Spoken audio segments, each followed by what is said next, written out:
Last week, we talked about embracing new life and new ways of being.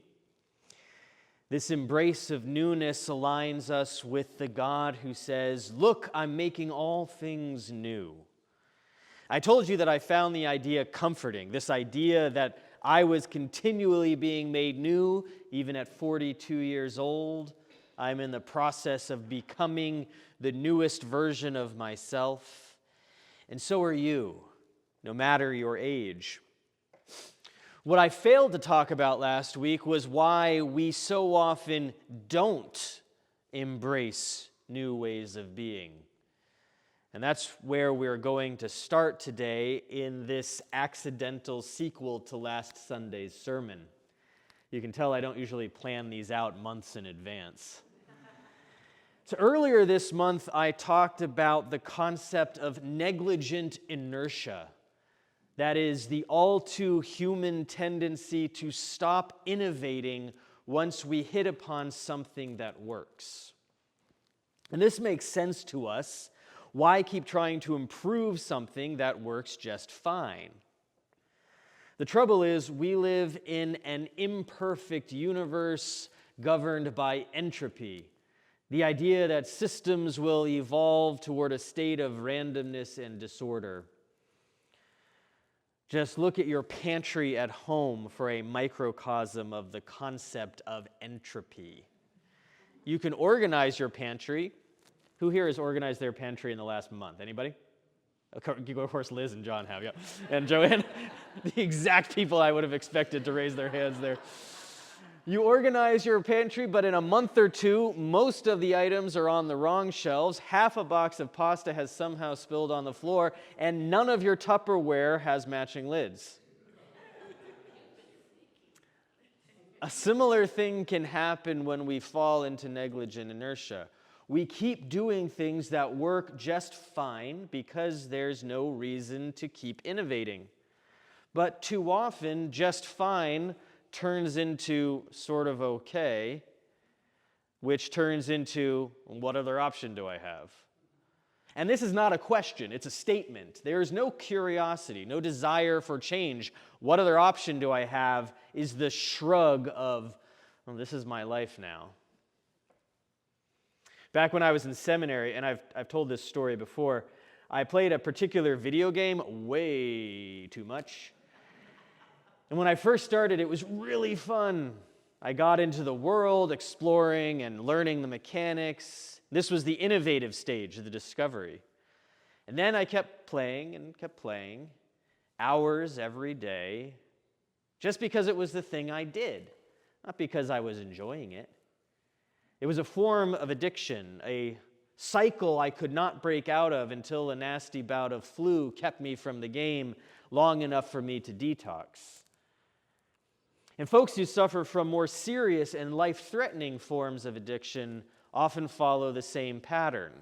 A drink here or there, this tastes good. I like feeling like this. I want to feel like this more. Why doesn't everyone want to feel like this all the time? I need more and more to feel like this. And soon my life is bent around the feeling and how to get it. Fine becomes okay, becomes what other option do I have? Perhaps people in recovery support one another by being another option, by working hard every single day not to fall back into the inertia of addiction. Apart from the seriousness of addiction, every one of us follows patterns in our lives. We could not live any other way. Without patterns, the glut of information that we take in would overwhelm us. And so, without realizing it, we embrace heuristics, mental shortcuts that keep us from having to actively think about every single decision we make. And such patterning is not bad, it's actually essential, but sometimes we do need to stop and examine the patterns we have adopted because they can lead us towards suffering. Case in point, I had to delete the Facebook app from my phone because I fell into the pattern of doom scrolling Facebook every morning when I woke up. I could have been praying or meditating or reading or writing, but I was doom scrolling. If you don't know what doom scrolling is, it's when you mindlessly flick your finger down and down a social media feed without really taking anything in. Needless to say, it's not the most life-giving activity. I bet you can come up with a similarly lifeless activity in your own experience. No matter what, because of negligent inertia and entropy, we all have patterns in our lives that have gone from just fine to okay to what other option do I have? And our society has similar patterns writ large. What is resistance to measures that will combat climate change, if not the dull grasping at the idea that capitalistic markets have to keep growing and expanding and consuming? The suicidal economic machinery of the world that will kill this planet is a global shrug that amounts to, what other option do we have? And this is where Jesus comes in. Honestly, I should have brought him in earlier. Maybe at 10 o'clock.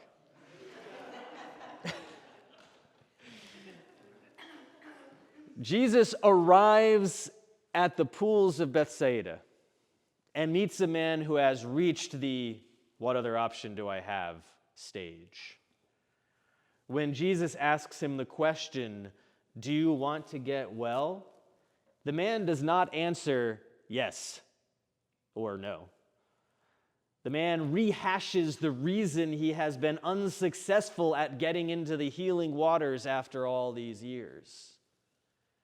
He has fallen into a lifeless pattern, and all he can see is another day and another day and another day of sitting by the pool but never entering it. Into this paralysis, and not the paralysis of his body, but of his spirit, Jesus speaks a word of life.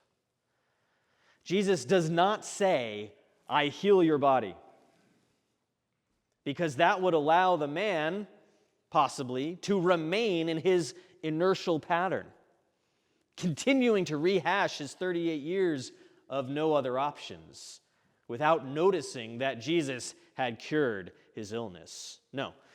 What does Jesus say? Get up!